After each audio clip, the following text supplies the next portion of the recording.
come out. Or in the song. In between. She has like two verses in between that. It's like different progression.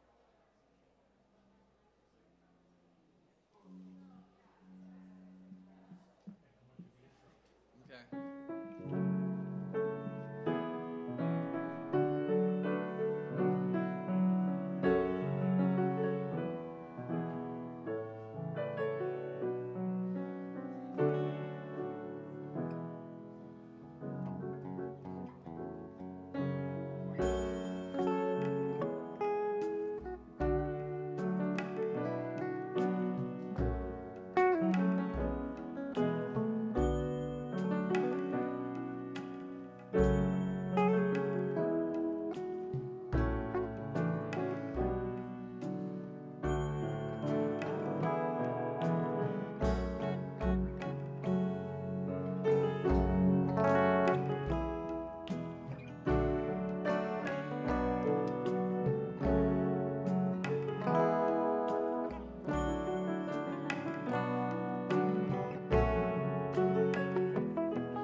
Good morning. Welcome to Unity of Boulder.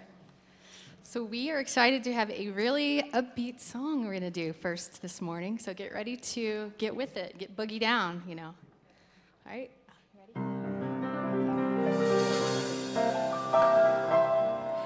You got a light. You got a light. And it's shining out for everyone to see. You got a light. You got a light. And it's shining out for everyone to see. By some kind of miracle, I can feel that light in me.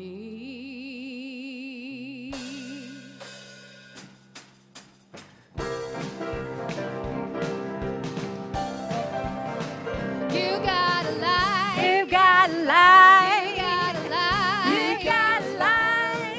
And it's shining out for everyone to see. You got a light. You got a light. You got a light. You got a light. And it's shining out for everyone to see. By some kind of miracle, I can feel that light in me. All right, stand up, everybody. Let's sing it. Go. Woo! Get up out of your chair. You got a love. You got a love. You got a love. You got a love. And it's shining out for everyone to see.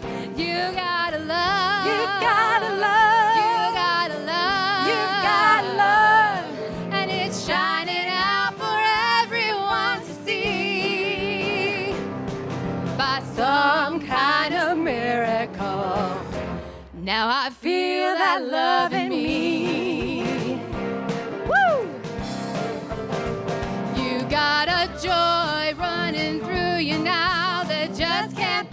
deny. You got a spirit like a firecracker, lighting up the sky. You got a power. You got power. You got a power. You got a power. And it's shining out for everyone to see. You got a power. You've got a power. You've got a power. You've got a power. And it's shining out for everyone to see. By some kind of miracle, now I feel that power in me. Take it away, band. Yeah. Woo.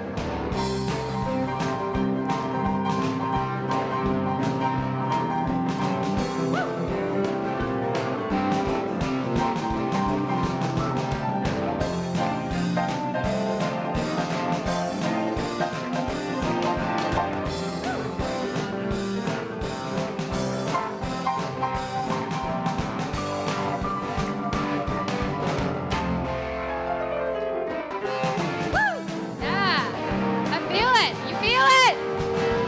You got a joy running through you now that just can't be denied. You got a spirit like a firecracker lighting up the sky. You got a power. You got a power. And it's shining out for everyone to see. You got a power. You've got a power. You got a power. You've got a power. And it's shining out for everyone to see. By Some kind of miracle. now I feel that power in me. Feel that power in me. I feel that power in me. Everybody. I feel that power in me. I feel that power in me. I feel that power in me. I feel that power in me. I feel that power in me.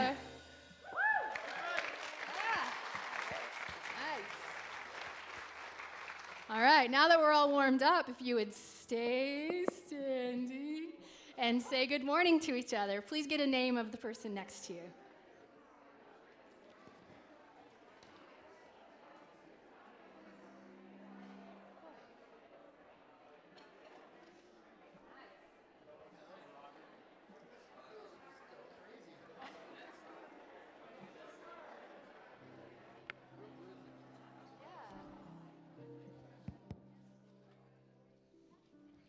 Good morning, everyone.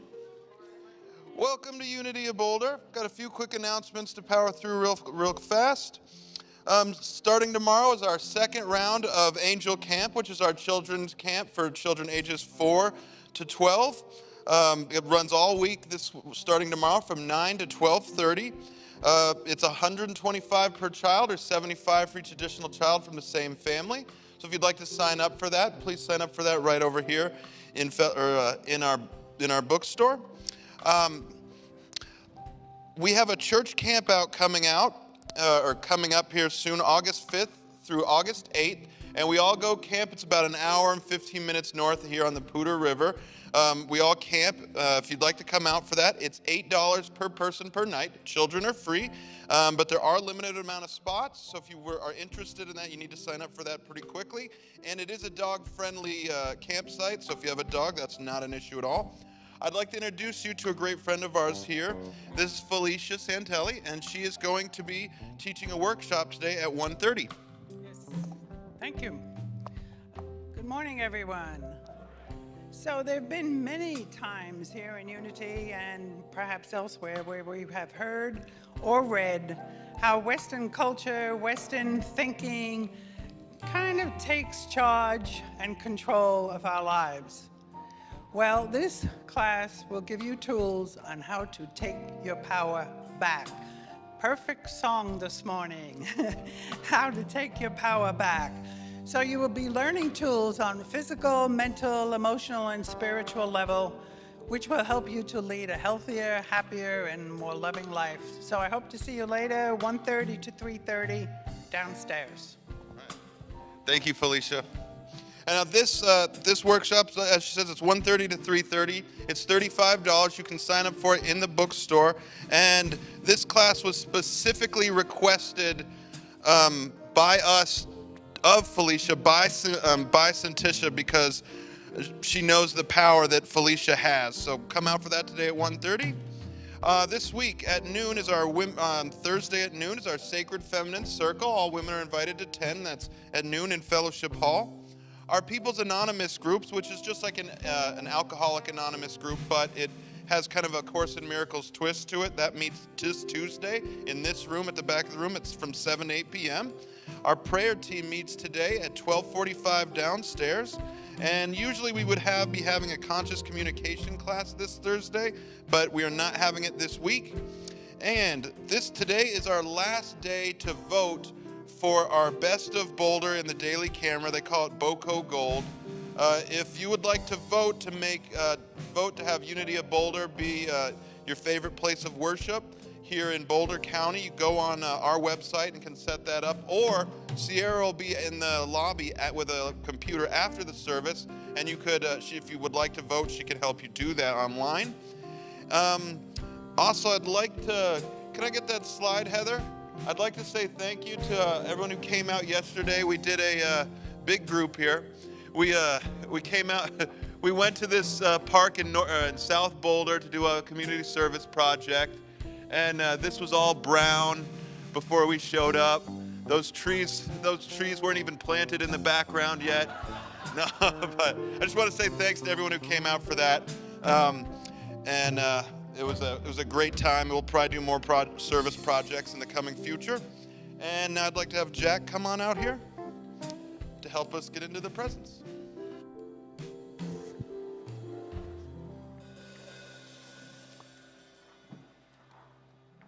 Let us take a moment to enter into that prayerful awareness, recognize that presence and that love that is the true nature of every one of us. So let us pray.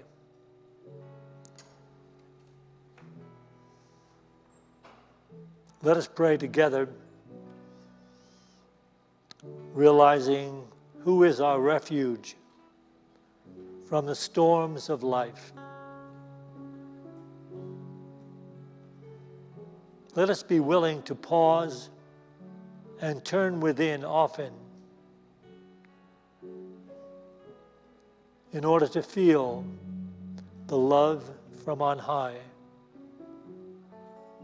the love that heals any grievances we have. Let us be willing to recognize our own blocks to forgiveness and peace and let them go.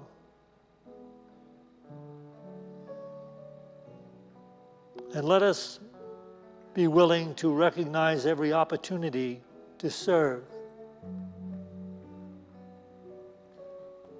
Let us recognize every opportunity to experience the joy and peace that arise when we serve a good cause, a good purpose. Let us be willing to meditate each day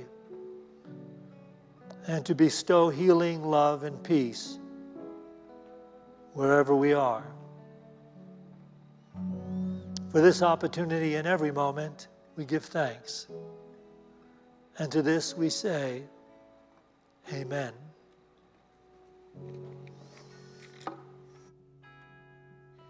So let's stay in that feeling of prayer. If you need prayer support after the service, we have prayer partners who will meet with you. Just stay in your seat, and they will come find you afterwards and take you to the meditation space.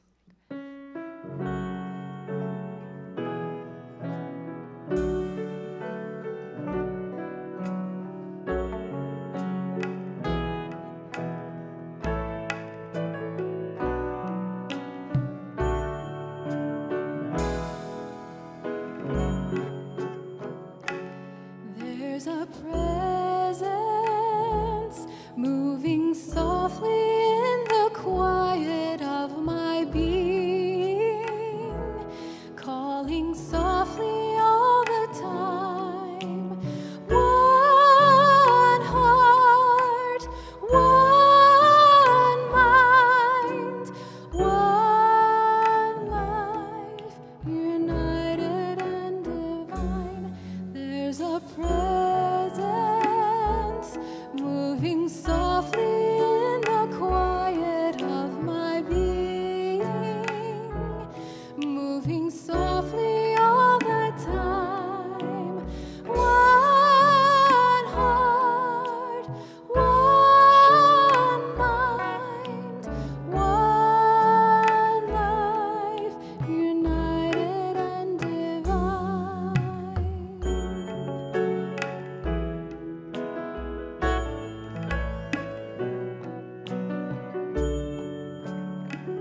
sing with me if you like. There's a presence moving softly in the quiet of my being, calling softly all the time.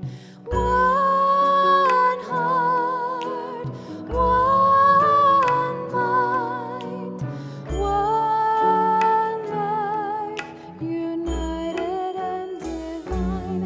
There's a presence moving softly in the quiet of my being, calling softly all the time. One heart, one mind, one life, united and divine. One heart, one mind, one life, united and divine.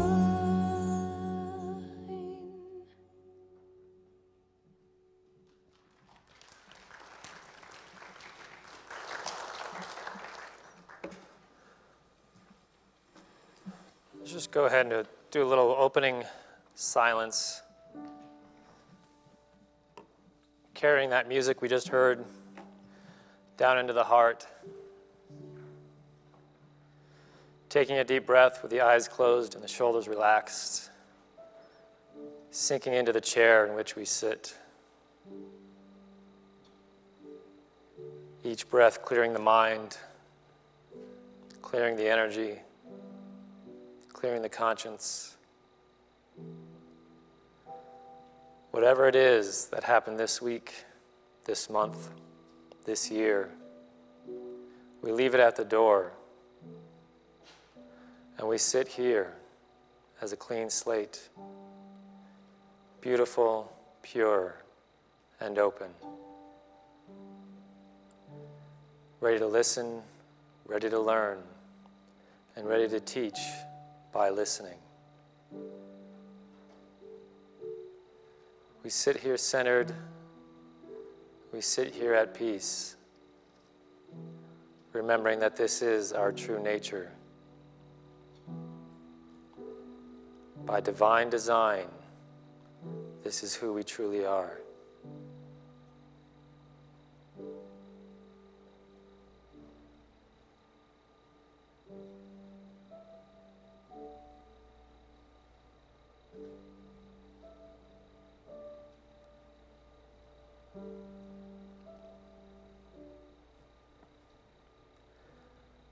How good it feels just to be still. And as we go forth now from this moment of silence, we hold on to this feeling, this intention, and this truth. And so it is.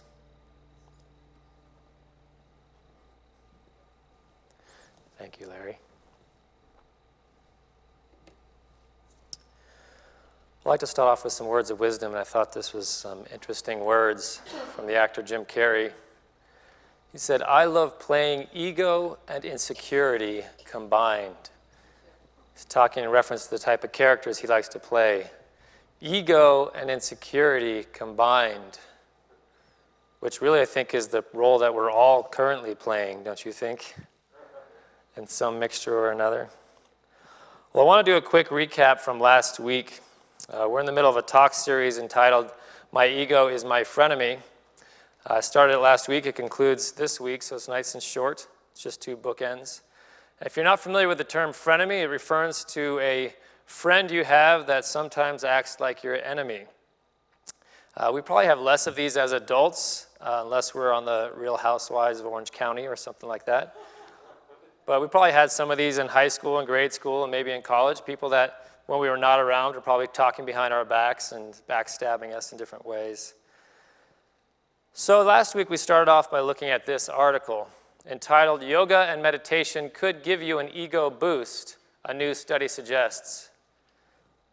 Now, I got a little ahead of myself. I just realized I missed a very, very important note, and that is that I have a second pair of Unity socks. All right? I only have 2 pairs, so that's the end of the unveiling of the socks there. So just take that, everybody just take that in for a moment.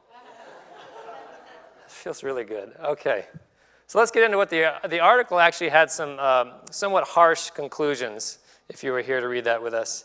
And what they did is they actually studied 2 different groups of people. They studied one group who were people who were consistent yoga practitioners. They attended yoga classes regularly. They were consistent in that practice. And then the other group were consistent meditators, people that meditated every single day, and they studied these 2 groups. And the result that they discovered for both modalities is that they actually increase your ego.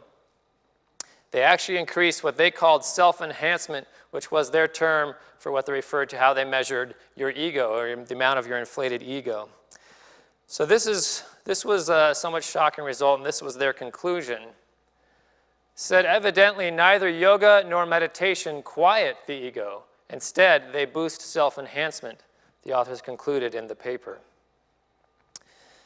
So then we looked at the question, is an ego boost a good or a bad thing? Because that's obviously assuming it's a bad thing. In the spiritual path, oftentimes we assume an ego boost is a bad thing. So we talked about that. And in short, I believe it's actually a good thing at the right time, in the right situation. So to finish our recap from last week, I presented a Unity teaching of what our co-founder calls the 2 sides of the ego, which is the spiritual ego and the adverse ego. These could be called the 2 sides of your ego nature. And most often they're referred to your higher ego nature or your lower ego nature. And that's pretty easily defined as your lower ego nature is that part of you that is working against you. It's causing more trouble in your life. It's causing more suffering, more hardship. It's causing that internal conflict that we experience. And the higher ego nature is what is actually working for us or with us to help us succeed, to help us advance in our spiritual growth and unfoldment. So the lower ego nature is aligned with fear, and the higher ego nature is aligned with love and aligned with God. So if some of this is still a bit challenging or confusing for you, I invite you to come talk to me after the service in the fellowship area. I'd love to discuss that with you further. But I think it is time we move forward on this topic because I have a lot I want to get to today, a lot to cover. So what the article concluded about yoga and meditation, increasing the ego, is actually not a new concept if it was a little bit shocking to you. Spiritual masters have recognized this issue for thousands of years, that the ego can actually be increased through the spiritual process. And I think the Buddhist meditation master, Chogyam Trungpa Rinpoche, said it quite well. He said, the problem is that ego can convert anything to its own use, even spirituality. For some of you, that might be a new, staggering concept. For others of you, that is your daily battle. That is your daily yoga or your daily practice you're dealing with. But from my experience, there is no doubt that this is true. I've experienced in my spiritual growth the battle with the ego trying to sneak in. I've seen it in those around me, the battle of the ego trying to sneak into their spiritual path and their spiritual process. So that is exactly what the study was actually looking at. It wasn't studying something new. Obviously, these are concepts that have been around for a long time. It was studying this concept that the ego can actually insert itself into pretty much any spiritual practice for its own gain. And we humans, especially here in the Western culture, have an incredible ability to insert ego into the most sacred and beautiful spiritual practices and ceremonies that exist. We're good at that. We should market that, package that, and sell that. Pay off some of our deficit. But the bragging and the one-upmanship we've all seen in spiritual circles and groups and gatherings is somewhat astonishing at times. Now, please don't leave me hanging on this. Raise your hand if you've ever witnessed a strong egotistical presence in a spiritual group or gathering. Anyone? Okay, phew. I'm not alone on this. So we've all experienced this. This isn't something new to us. We have seen the ego inserting itself into a spiritual practice or a spiritual setting. And it's very easy for spiritual groups to become cliques. Has anyone ever noticed that? I think it's in part because spiritual seekers are looking for like-minded people, and it feels really good to gather people of like mind that we can talk about spirituality with open and not be judged for it. So when we find that group of people, we want to create our little tribe. We want to hold on to these people. We want to huddle up and say, yeah, we've done it. But at the same time, we could be building a little clique that's exclusive, that's excluding other people that might be looking for the same thing. Like, no, I found mine. You go find yours. Find yours. So I think that's part of the problem we actually run into, that self-centered individuals on the spiritual path can create further self-centered situations on the spiritual path, all acting under the banner of spirituality, but yet still acting in a lower ego way. Now, don't get me wrong. I know this doesn't happen in Boulder, Colorado. This could never happen here. This is the spiritual epicenter of the world. So I'm talking about other cities and other corrupt places with less spiritually enlightened. Now, I have actually been caught in the middle of two people debating whose guru has more true truth. And I've been in settings where people are jockeying for egotistical seniority based on what level of yoga they're operating at. And I didn't even know that yoga had levels to it. But I heard someone talking about, well, I'm a 7th level, and the other person was a 6, so clearly they were inferior right off the bat. I was a 0, so I was above all of them. It goes down, right? Isn't that? Okay, good. I was making sure. But why not yoga as a competitive sport, right? I thought those two should just get into pretzels right there and see who wins, and we could settle this battle once and for all, like old dancing street battles in the hood, but they weren't up for it. But the competitive nature in yoga is a real thing. I personally, as a young man, the first few times I tried yoga was actually very competitive. Twice, I walked into a yoga studio feeling absolutely great and walked out with a crippling back injury. Immature, inexperienced, and trying to compete with the teacher up front, who was probably just a bit more flexible than I was. Of course, this stuff happens because our ego is there in that place. Our flaws show up everywhere we go, and probably they're actually increased or heightened in spiritual settings because these flaws are being called out onto the floor. So they're actually easier to see. They're actually magnified in these settings. But yoga as a competitive sport seemed like a funny idea to me until I saw this. This is the United States Yoga Federation. USA Yoga is a nonprofit organization dedicated to developing and promoting yoga asana as a sport. Please help us realize this dream. Now, if any of you are part of this organization, I'm not saying there's anything wrong with you. We've turned everything into a competition, so why not yoga? But finding this did make me think of something else. Are you familiar with The Onion? Some of you are familiar with The Onion. This is their logo. This is a newspaper. It's called The Onion. The Onion is a college campus newspaper that is on college campuses all across the United States. And it's fake news, but like actual fake news. Not the fake news we see on TV and read in our regular papers. This is intended to be fake news. So it's hard to decipher at times because you read it and you're like, well, this is a lot like what I read in another newspaper.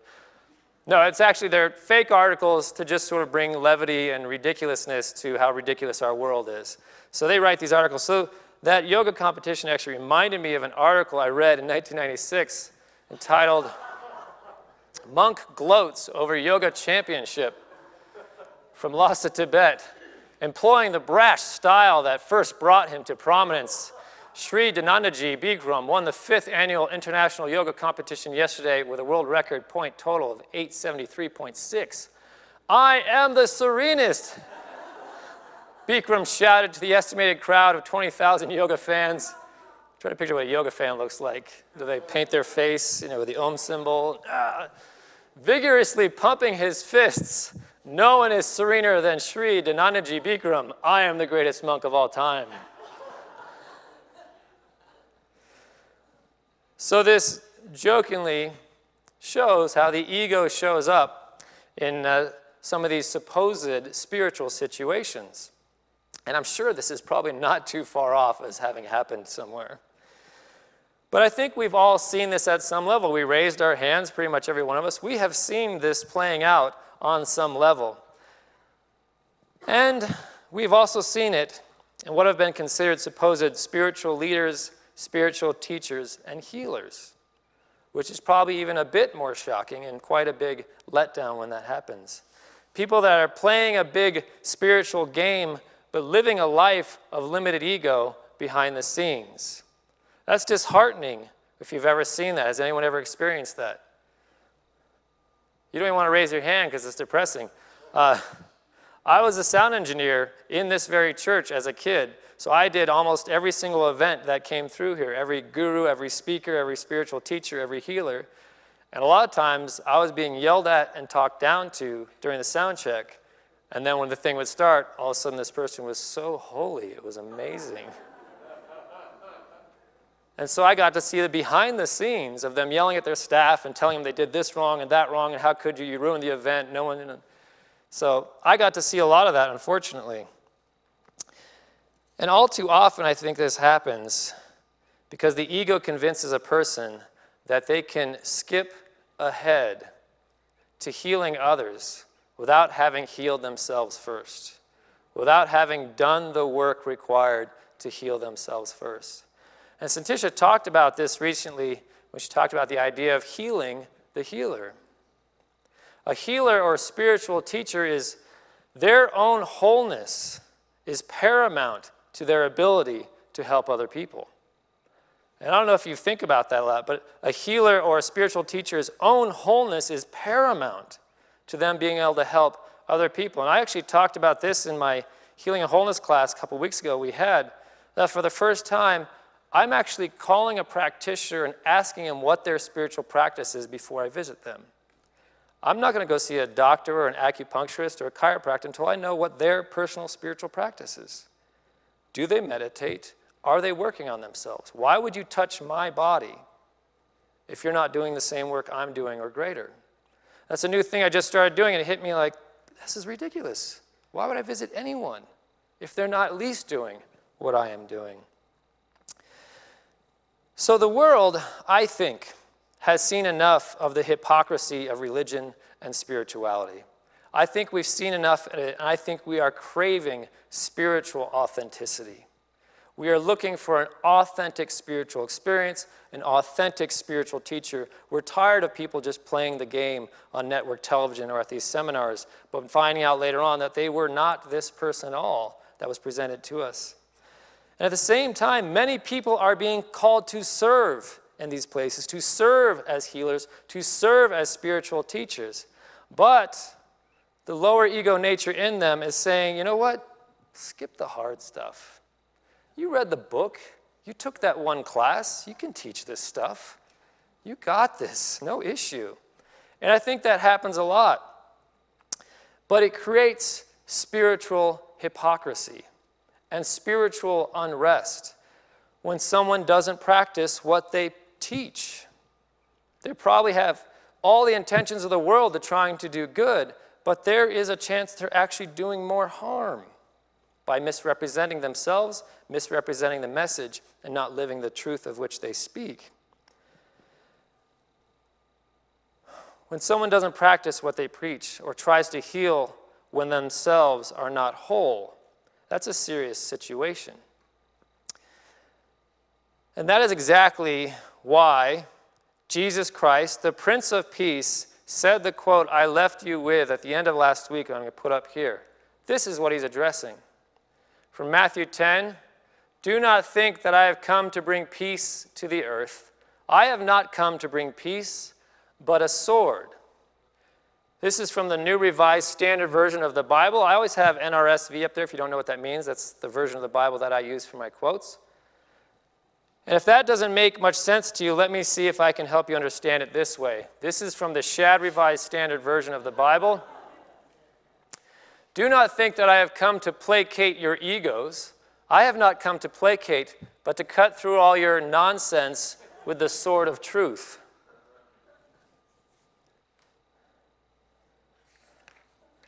Jesus Christ, the master of truth, did not have time to play games. He did not have time to placate egos. His ministry was only 3 years long. He had a lot to accomplish in a very short period of time. And I believe he knew he had to get down to business and get working right away. He didn't have time to dance. He called it like it is, and he called it out, and he offended a lot of people because he spoke truth, and he wasn't going to placate their ego. He was just going to let them know this is the case. I don't have time to dance around you. I'm just going to give it to you straight, and you're probably going to kill me for it, but that's how important this is. So the spiritual elite of Jesus' day, believe it or not, which he was calling the scribes and the Pharisees of the time, they were corrupt. They were power hungry. They were closed-minded. They were hypocrites. They were an egotistical hot mess, and he knew it. And somebody had to do something about it. And this is how he spoke about them. From Matthew chapter 23, do not do as they do, for they do not practice what they teach. They tie up heavy burdens, hard to bear, and lay them on the shoulders of others. But they themselves are unwilling to lift a finger to move them. They do all their deeds to be seen by others. Anyone else ever met someone who does spiritual deeds to be seen by others? Come on now, we're in Boulder, people. All right. I saw it in Las Vegas too, so don't worry. It's everywhere. We're all safe. It happens. It happens everywhere, and it's a bit sad. Jesus knew that the spiritual elite of his day were in it for the spiritual show. They were not in it for the legitimate work and spiritual growth. They were in it for the show. But the Christ of Jesus, the Christ that is within all of us, knows that we are supposed to find humility in the spiritual work. If we're not finding a way to be humbled by the spiritual work, we're missing probably the biggest lesson in the entire process if we have not found humility. So he goes on to say, again in chapter 23, all who exalt themselves will be humbled, and all who humble themselves will be exalted. But woe to you, scribes and Pharisees, hypocrites, for you lock people out of the kingdom of heaven, for you do not go in yourselves, and when others are going in, you stop them. That's a powerful couple sentences on the end there. What is he referring to but the fact that you're not doing the work, and because you are so broken, you are actually inhibiting other people from having the experience of heaven in this lifetime. You are so disconnected from the experience of heaven in your own life that you stepped into a leadership role, and now you are inhibiting other people from being able to experience heaven in this life. It's a big deal.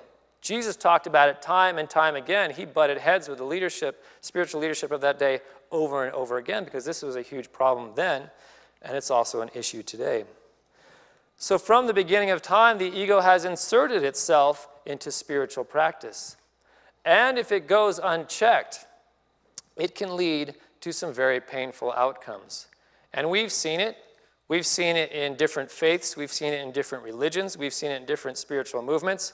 When the leader is found to be corrupt and is doing things behind closed doors that was very unbecoming, let's just say, it creates a wave of pain that moves not only through that specific community, but through the United States at times. When it's big enough and that we all hear about it, it hurts to hear that someone in a spiritual leadership position has done such a thing. It's hard to hear that, and it hurts all of us. And that's what happens when an ego goes unchecked, when it gets overly inflated or it gets overly deflated. Which brings me to the tool I promised you last week, the tool to help you balance the lower ego nature and the higher.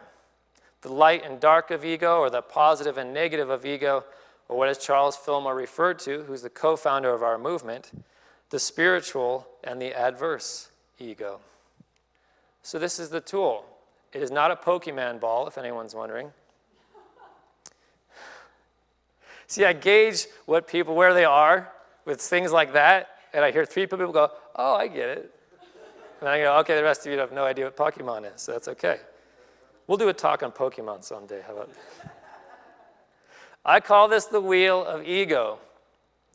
This represents the roller coaster of our lives driven by the ego, or better said, driven by the imbalance and the dualistic nature of the ego that pushes us to and fro throughout life, constantly ping-ponging us across the table of existence. Last week I mentioned that the ego itself is really nothing. Charles Fillmore said the ego in and of itself is nothing. It is nothing without the direction and power that we infuse it with, that we give it, that we tell it. And we give it direction and power based on a response to stimuli from the outside world through our 5 senses. I'm going to say that again. We give it direction and power from our response to stimuli in the outside world through our 5 senses, our 5 physical senses. Responses and reactions to the outside world that are patterned in our internal world, in our conscious and subconscious mind. These are the responses that guide and trigger the ego once we receive this sensory input from the outside world.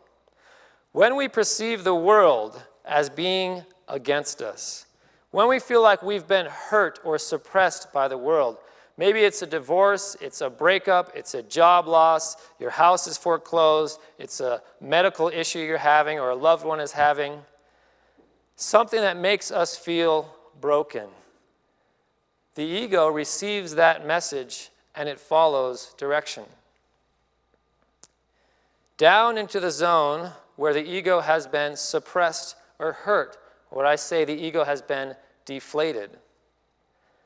And how hurt we are depends on how we have taught ourselves to respond to this type of stimuli, this seemingly harmful stimuli that the world is giving us. We have determined that this job loss, this injury, this illness, this situation is bad. And by determining that it is bad, our ego is responding. And how bad we think this situation is how far down and deflated we become.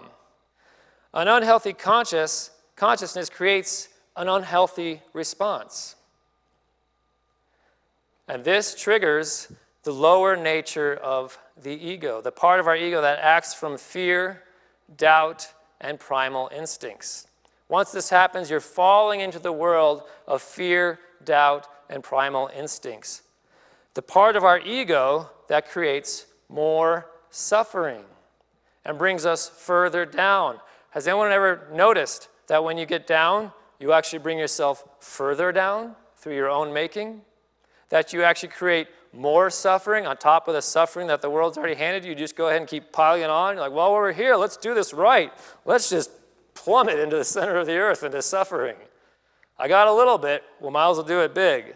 That's what we actually do, and that's what the lower nature of the ego does through fear, doubt, and the primal instincts. And we can go all the way down, completely deflated. And what are some of the things that you or someone you might know who's fallen this far down might be saying to themselves? I want you to just think about when someone's this far down into depression, what do you think are some of the things they might be saying to themselves? And I'll help you, give you one here. I'm not good enough. What else might someone else be saying? I'm a failure. I'm better off dead. I can't do this. This is too big. I don't have the energy. I don't have the time. I can't see a way out. That is all the lower nature of the ego feeding into that system of fear, of doubt, of primal instincts. We're done for. Just curl up in a ball and let the bear eat you. That's it. Now, once you are down on the wheel of ego, you don't want to get stuck down at the bottom because that becomes depression. And depression, the further you're in it, the longer you're in it, the harder it is to get back out of it. You will need an ego boost to get you back up. And this is a good ego boost. Can we see how that might be a good ego boost in that situation? Someone who's so deflated in their ego, they might actually need an ego boost to get back up again. Does that make sense to everyone? So in that instance, an ego boost has to be a good thing. The person needs an ego boost to get out of that situation.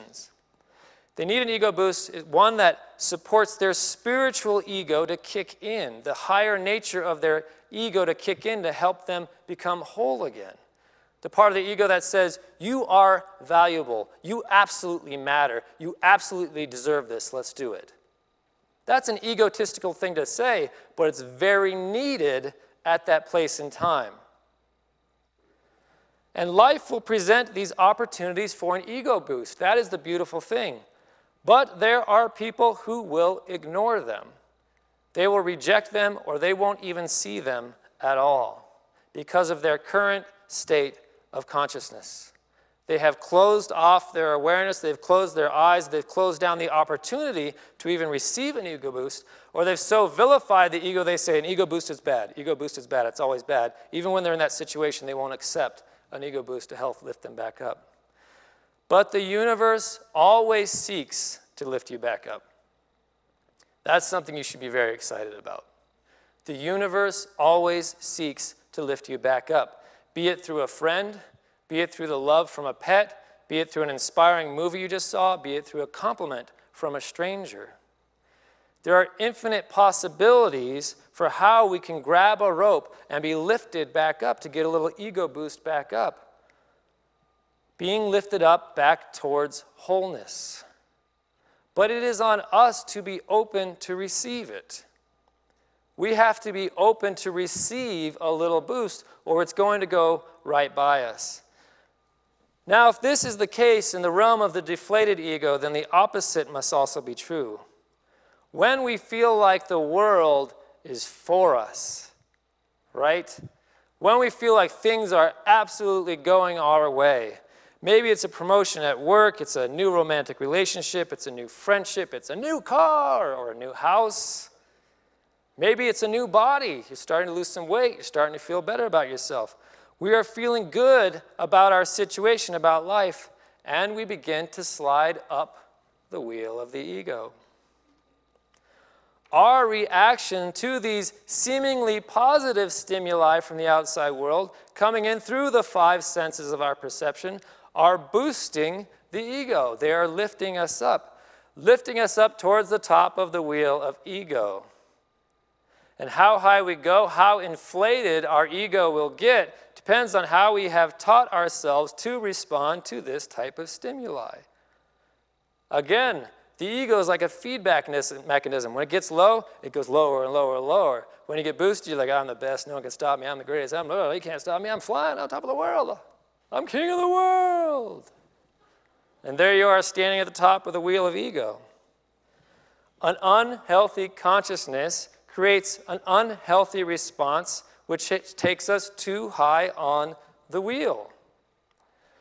And which ego is triggered when we are this high up on the wheel? It is not the higher nature of the ego. It is, again, the lower nature of the ego. You've once again gone too far, and now the lower nature of the ego has been triggered. The nature of fear, doubt, and primal instinct kicks in once again. The part that creates more suffering. Now, what are some things that people might be telling themselves that are standing at the top of the wheel of ego? And I know you've met some of these people. What are they telling themselves? What are they telling others? You're not good enough. Perfect. Anything else? I'm better than you are. Come on, you guys have a lot of pent-up ones you want to get out. I can feel it. How about, I don't need them anymore. You're just in my way. I'm on a roll. You can't stop me. How about, I'm smarter and more deserving than you are. You haven't done the work like I have.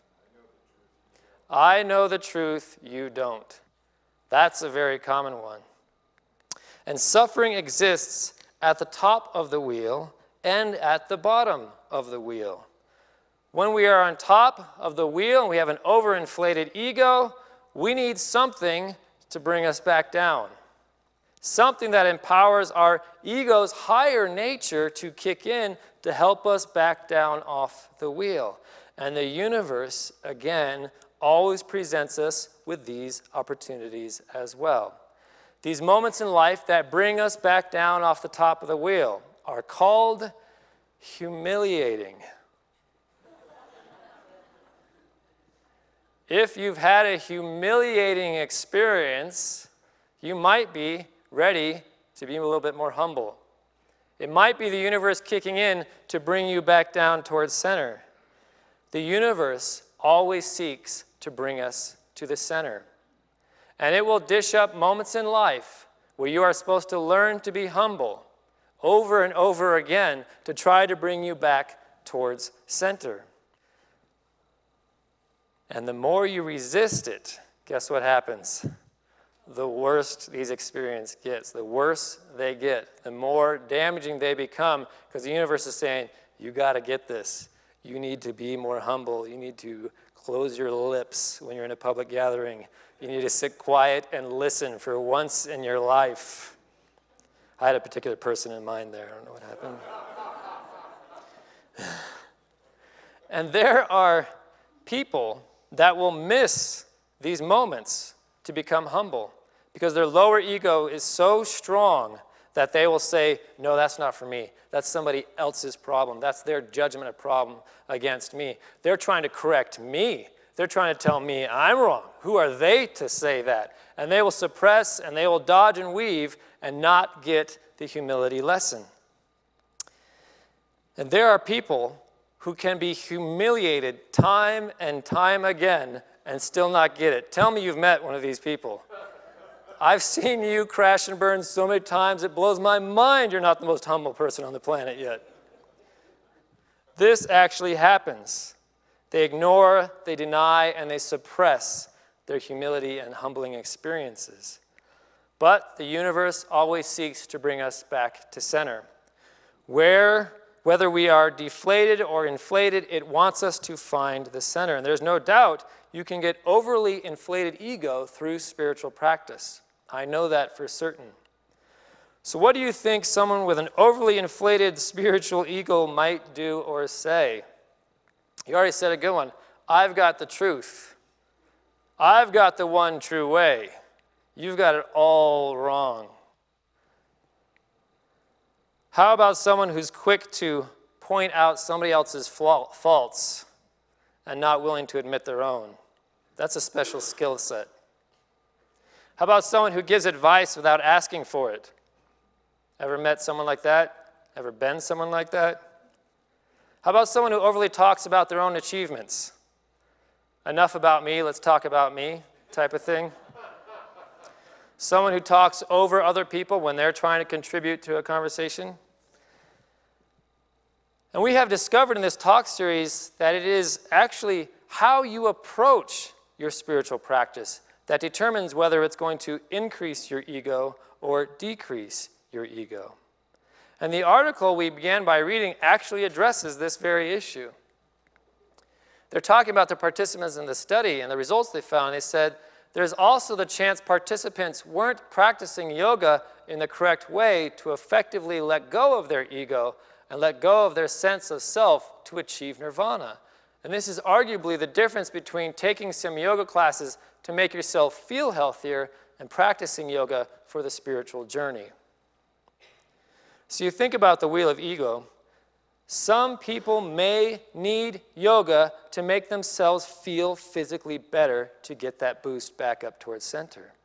They need the effects it can have on the body to lose weight, to tone, to make them physically feel better because they're in a slump and they need to get back up towards center, and that's a great thing.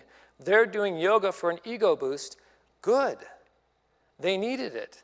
And there are people at the top of the inflated ego wheel that need to be knocked down a few notches. And in their yoga practice, if they're practicing the spiritual side of yoga, they most definitely will find humility that should bring them back down to center. Depending on how you approach the practice, you can find two different results. Both of them that should be bringing you back towards center. And both of them a good thing. The ego is with us through it all. The wheel of ego reminds us to keep ourselves in check. Am I climbing a bit too high right now in life? Am I getting a little too puffed up about myself, about my spiritual and worldly accomplishments, thinking and talking like I know more than others do? If I've learned anything, anytime I open my mouth thinking I know more than others do, the universe reminds me, no, you don't. The more spiritual you become, the more you should realize you don't know more than others do. Or am I falling too low on the spiritual ego wheel? Overly beating myself up, overly judging myself, and looking at these seeming difficulties and struggles and hardship too closely as if they are my issue, my problem, I created this, I'm a horrible person. That is the spiritual downside of the wheel of ego. We can use the spiritual tools in reverse. I created my experience, therefore I'm a horrible person because I'm having a horrible experience. I attracted all this horrible stuff to me because I'm a horrible person, because I'm having a horrible experience, and go down and down and down, using what were supposed to be spiritual tools to lift us up, and the lower ego goes, no, these are pretty good to get us down too. It can go both ways. And if I am too low, I should be willing to look to or allow an ego boost to come into my life and lift me up and not feel guilty about that. I should be able to say, an ego boost might be good right now. A little compliment, feeling better myself won't be a bad thing.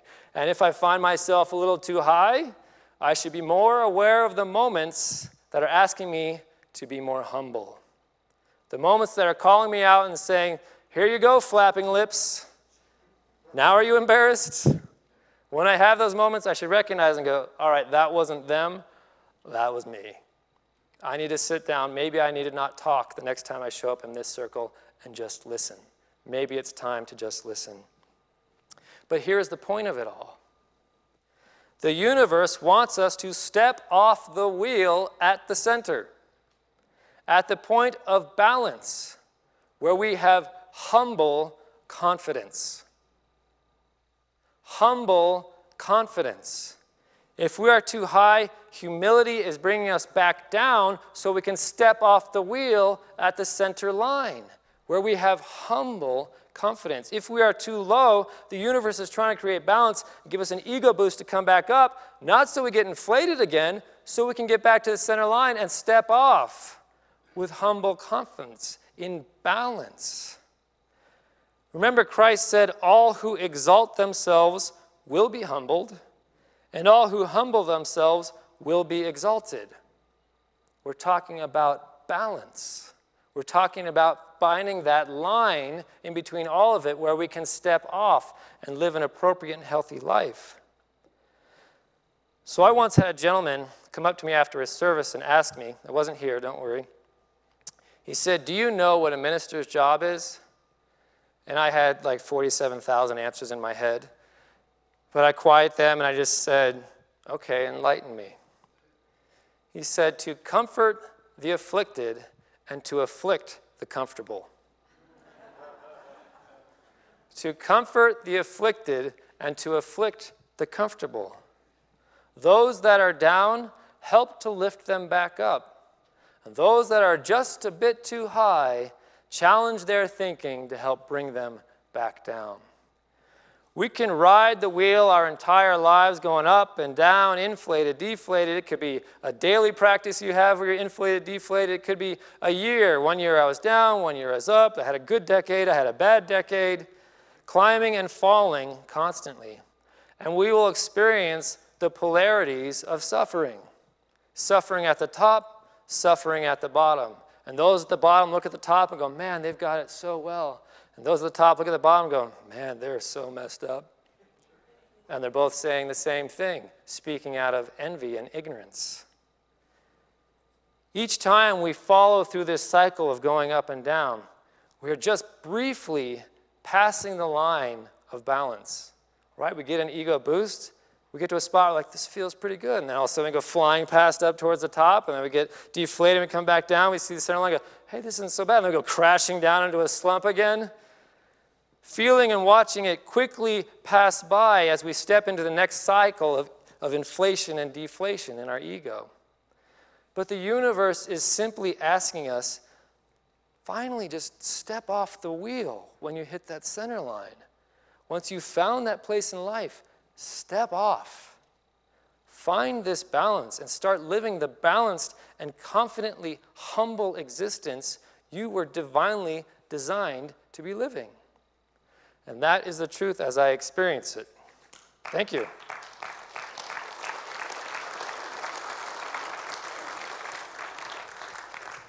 We're going to take an offering for Unity now.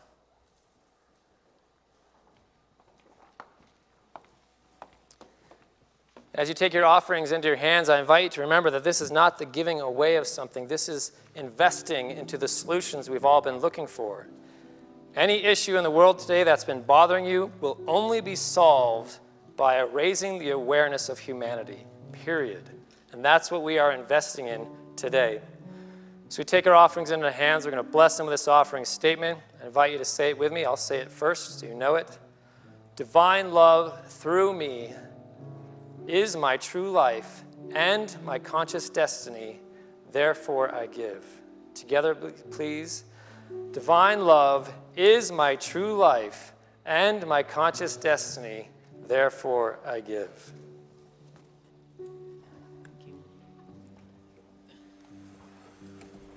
So I'm going to be sharing a song with you today that it's a joy song. So I'll just sing through the first verse of it and you'll get the feel of it. And then I'd really like to encourage you to join me in singing these powerful words. I heard this song right at the end of our ministers' conference that we visited about a month ago, Shad and my brother Shad and his wife and my husband. And it was the last song they played, and I had it stuck in my head the whole ride home. And I've been using it so much when things come up. It's just an amazing, affirming that we get to make decisions, that our life isn't out of our hands. We have the ability to come back to love. It's always our decision.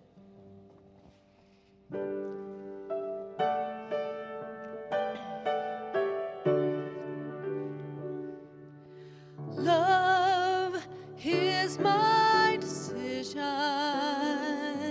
It's up to me to give of my heart.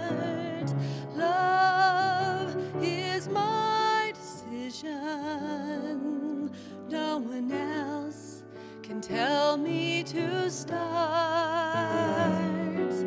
And once I decide to change my mind, God will show me how.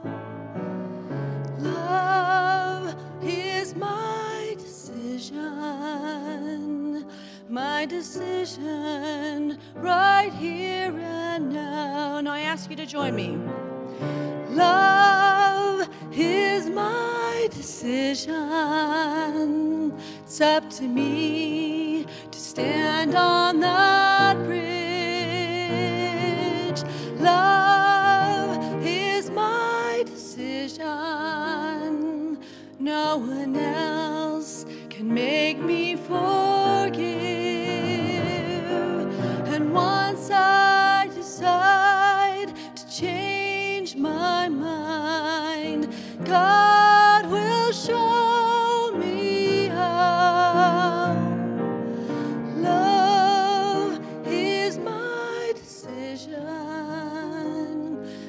decision right here and now. Let's keep it going.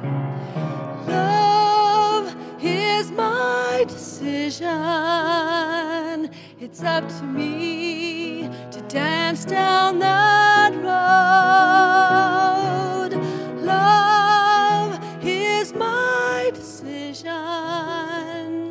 No one else can lighten my load. And once I decide to change my mind, God will show me how. Love is my decision right here and now. Love it's up to me to dance down that road. Yes, you sound so beautiful. Love is my decision. No one else can lighten my load. And once I decide to change my mind, God will show me how. Love is my decision right here and now. My decision right here and now. And so it is. I just wanted to say real quickly about this workshop that's happening today at 1:30. Felicia is a good close friend of mine that when I've been through the struggles in my life of divorce and the changes and the things that brought real pain where I was facing blocks, I would go and work with her privately, and she's helped me. She's been a healer in my life that has transformed the hard moments, taking me back to the joy and the health in my life. And I just really want to encourage you, if you're facing challenges in your life right now, to join this workshop, because I invited her personally because she has changed my life, and I want to gift you with what she brings to this community. Thank you. Sure. I actually have to do something. I forgot to. Melissa, come out here. This is my friend, Melissa Guzman. She's been with me since I was working at the MGM Grand. She's the board president at Unity of Las Vegas. She was left behind to clean up my mess when I left. So you should say hello to her after the service. She's got a lot of wisdom. She was a huge support in that church for me. We couldn't have done it without her. I'm so grateful she came to visit. So here she is. This is Melissa Guzman. All right. We're going to sing our closing song now, and I invite you to come to the center aisle if you want to have a human connection, hold some hands. Holding hands isn't your thing. You can stay wherever you are and just sing from your seat. Then afterwards, you can join us in the fellowship hall. We'd love to meet you.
Just hold that right there. Just hold on to that sense of peace. Feel it. Know it to be true for the entire planet right now. Amen. Have a beautiful week. Thank you.